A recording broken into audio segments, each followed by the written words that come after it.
Eu já gravei um vídeo aqui no canal falando sobre epilepsia geral, algumas características, tá? Quando o paciente tiver uma crise, o que tem que fazer, ok? Mas vamos falar um pouquinho das medicações para as crises convulsivas, o tratamento, tá? Existem inúmeras medicações mais antigas e medicações mais novas. A mais antiga que nós temos no dia a dia é o fenobarbital. Se eu não me engano, acho que foi criado em 1920 ou 1930, não lembro exatamente, mas foi a primeira medicação. O fenobarbital é interessante? É um remédio bacana, tá? Eu uso muito pouco. Eu uso para alguns pacientes que acabam esquecendo de tomar a medicação. Então, ele não é um paciente muito correto, que toma certinho, e como a meia-vida do fenobarbital é muito longa, tá, ela acaba protegendo se o paciente esquecer, então eu acabo usando nisso. Um remédio interessante, tem alguns efeitos colaterais, mas é um remédio interessante, tá? Outros, eu vou falando primeiro os que tem no SUS, depois eu falo o que tem no mercado particular, tá? Outros, carbamazepina. Carbamazepina tem no SUS também, é um remédio bacana, tá indicado, que a gente chama de crise focal, tá? Aquelas que começa, por exemplo, uma parada comportamental, um cheiro estranho, um som diferente, tá no ouvido, tá? Então ela serve para isso. Tem no SUS, o chato da carbamazepina são os efeitos colaterais dela, sonolência, tá? Ela pode dar um negócio que a gente chama de ataxia, que é uma incoordenação, tá? Então hoje eu uso muito pouco a carbamazepina para os pacientes devido aos efeitos colaterais, mas é um remédio que está aí disponível.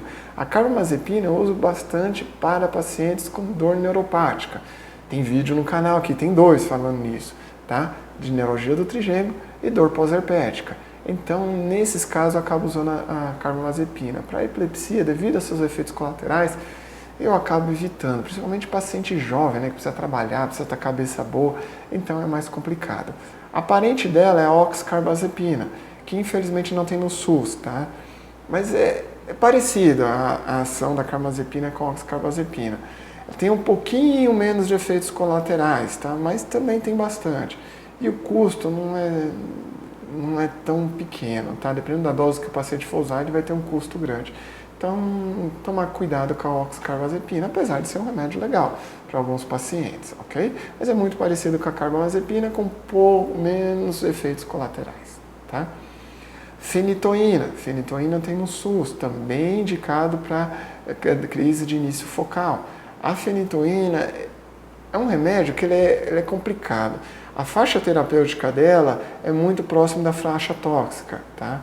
Então, assim, para ela virar de terapêutica para tóxica, está ali perto.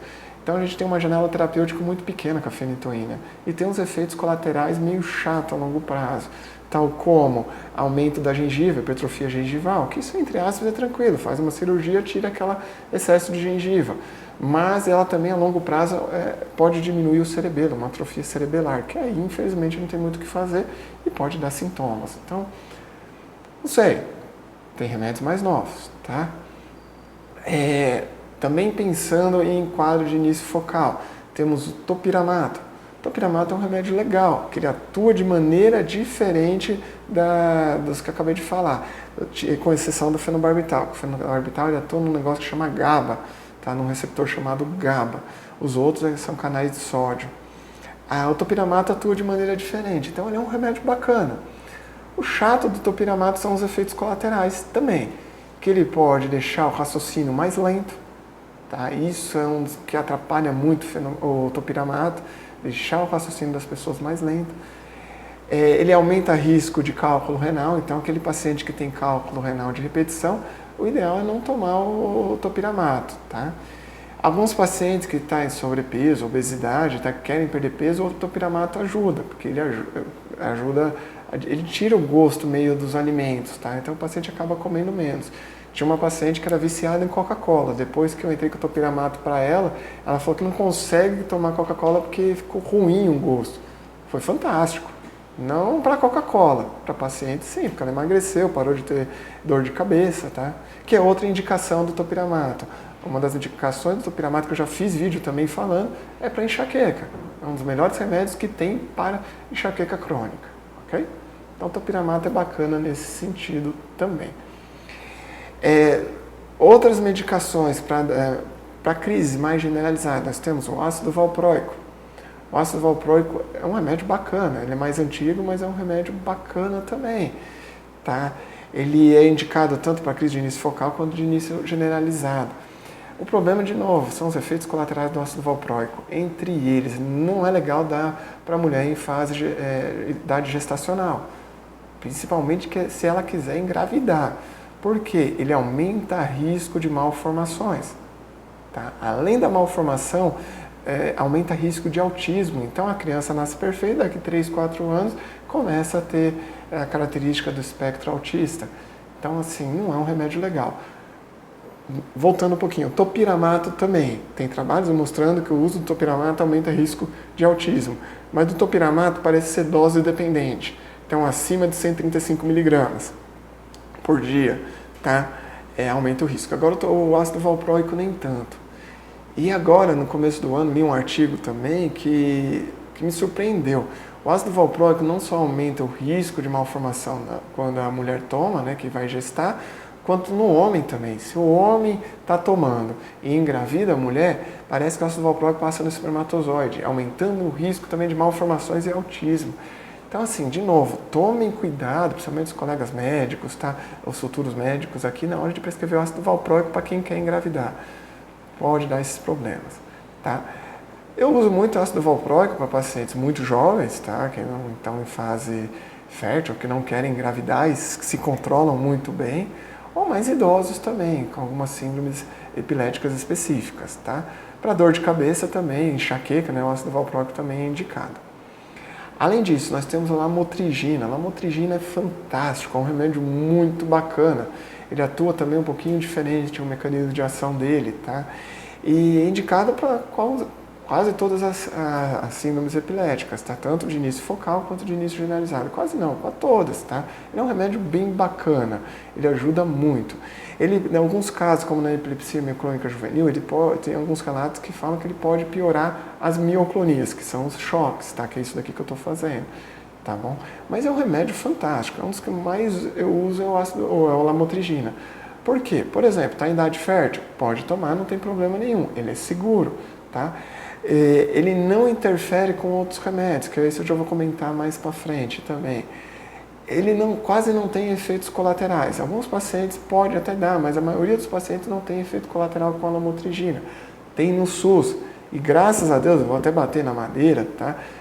É difícil faltar a lamotrigina, tá? Espero que não falte, né? Sei lá, mas é difícil faltar a lamotrigina. O chato da lamotrigina é na hora que eu entro com a medicação, tá? Porque ela pode dar um quadro que a gente chama de farmacodermia, que entre aspas seria uma alergia ao remédio, tá? E se eu desenvolver essa farmacodermia, que eu vou ver por manchas avermelhadas na pele, prurido pode dar, eu tenho que suspender. Porque senão pode evoluir para casos mais graves, que é um negócio que a gente chama de Steven-Johnson-Net, tá? Então aí eu tenho que suspender. Então tem que entrar com doses menores e subindo aos poucos. Então aquele paciente que está tendo muita crise, que não tem muita paciência, que você até orienta e o paciente está mais ansioso, o ideal é tentar outras drogas, tá? Porque a lamotrigina você vai subir devagarzinho, tá? Uma outra que entrou no SUS, mas infelizmente essa mais falta do que tem, tá? É o levetiracetam. É uma droga moderna, tá? Como a lamotrigina também, é uma das últimas que foram liberadas aqui no Brasil. É um remédio fantástico que a gente pode usar para tudo, tá? A dose terapêutica também a gente consegue alcançar mais rápido, não precisa, igual a lamotrigina, subir bem devagar. Aqui eu já consigo subir um pouco mais rápido, tá? Tem um perfil terapêutico muito bacana, tem uma disponível no mercado que não está no SUS, que é uma vez por dia, olha que legal. A carbamazepina que eu falei para vocês no começo do vídeo, às vezes eu tenho que dar de 8 em 8 horas. Às vezes a carbamazepina do SUS é de 8 em 8.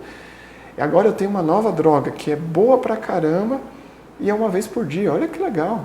Principalmente para adolescente que esquece tudo, tá? Tem que estar corrida, acaba esquecendo de tomar a medicação. Então tomar uma vez por dia. Legal. Infelizmente, mais falta no SUS do que vem. Isso que é o problema. Por isso que eu bati na madeira na lamotrigina, porque ela não costuma faltar. Mas o levetiracetam costuma. O único porém do levetiracetam é aqueles pacientes com humor deprimido. Tem que tomar cuidado porque pode piorar a depressão, tá?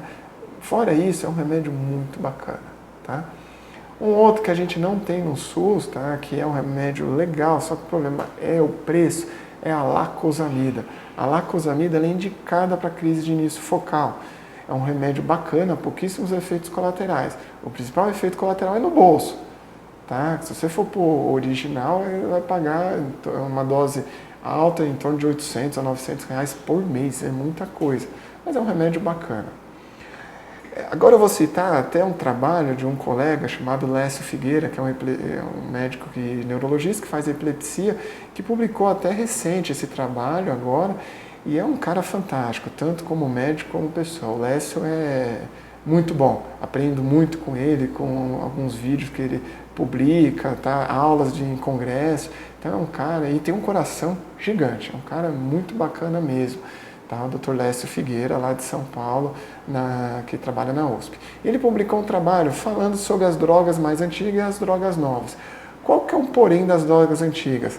Elas mexem num cromossomo, num fígado, chamado P450, tá? O citocromo P450. Então, algumas drogas, elas aumentam essas proteínas, tá? Diminuindo o efeito de outras medicações. Então, por exemplo, carbamazepina, oxcarbazepina, fenobarbital, topiramato, tá? Então ela mexe nesse citocromo, aumentando as enzimas hepáticas e eu acabo diminuindo o efeito de outras drogas. Então vamos lá, um exemplo. O paciente toma anticoncepcional e foi diagnosticado com epilepsia.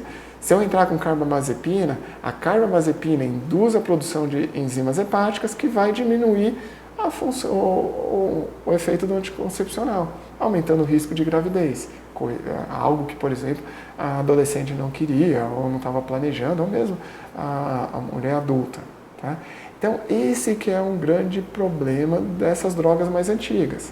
Elas são indutoras hepáticas e acabam interferindo com outras medicações. Vamos pensar no idoso, que costuma ter politerapia, ter vários remédios tomando. Então, imaginemos, estou lá com um paciente que tem hipertensão, diabetes, uma fibrilação atrial, que é um ritmo anormal no coração, toma um anticoagulante, que afina o sangue. E eu entro com carbamazepina. A carbamazepina vai diminuir o efeito desse remédio. Então, o remédio que afina o sangue vai ter menos efeito, aumentando o risco de AVC. Ele pode piorar a glicemia, pode piorar a hipertensão. Então, os novos remédios não fazem isso, eles não interferem nas enzimas hepáticas. Então, o trabalho do Lécio, ele comenta isso. Qual que é a diferença? Parece que a eficácia é muito parecida, tá? Dessas drogas mais antigas e das novas. O problema maior são os efeitos colaterais e interferência com outras medicações. O mundo todo já está deixando de lado mais essas drogas mais antigas e usando mais as drogas mais novas. Até se a gente colocar na balança, né, aqui se eu uso a carbamazepina, eu vou ter que aumentar outras drogas, risco do paciente fazer um AVC, piorar a glicemia. Então, assim, colocando na balança, mesmo sendo um pouquinho mais cara, o risco-benefício é melhor. Farmacoeconomia é melhor, tá? Então, por isso, ele comenta, tá, que o mundo está fazendo isso, o Brasil ainda, infelizmente, acaba não usando essas drogas novas, por parte financeira e até por burocracia. Tá? As que tem no SUS, eles exigem que passem por outras drogas, que, sei lá, não sei se é burrice ou não, mas eu não acho correto. Tá? Então, por exemplo, de novo, estou diante de um idoso, toma um monte de remédio. Eu vou escolher essas drogas indutoras? Não, eu vou escolher drogas que não mexam na parte hepática. Então, por exemplo, lamotrigina e o levetiracetam. Tá? São drogas bacanas, excelentes. E idoso interessante que com doses baixas eles respondem bem. Então, o levetiracetam, às vezes eu não preciso chegar numa dose muito alta. Tá? E olha que legal. A lacosamida é um caso à parte, porque ela é muito cara, mas também acaba não interferindo. Então, olha que interessante, tá? Eu tentar escolher drogas não indutoras para não interferir em outros remédios. E, infelizmente, o Brasil ainda está atrasado nesse ponto. Burocracia, falta de acesso e assim vai, tá? Quem sabe, futuramente, surja uma luz aí, uma pessoa iluminada que comece a estudar farmacoeconomia mostrando os benefícios dessas drogas, tá? Então era mais essa ideia, mostrar em geral as drogas que nós temos no arsenal terapêutico para controlar as crises, mostrar sempre como monoterapia a importância dela e, se tiver condições, dar preferência para as drogas não indutoras de enzima hepática, pois menos efeitos colaterais e acabam não interferindo em outras medicações, ok? Fica a dica para vocês e, de novo, não se esqueça de se inscrever aqui no canal, senão eu fico triste. Aí a psiquiatra vai ficar brava comigo, psicoterapeuta, tá? Minha esposa vai brigar comigo se vocês não se inscreverem, que ela vai ver que eu tô mais triste, tá? Me ajuda. Brincadeiras à parte, se inscrevam aqui. Aí espero vocês semana que vem. Um abraço.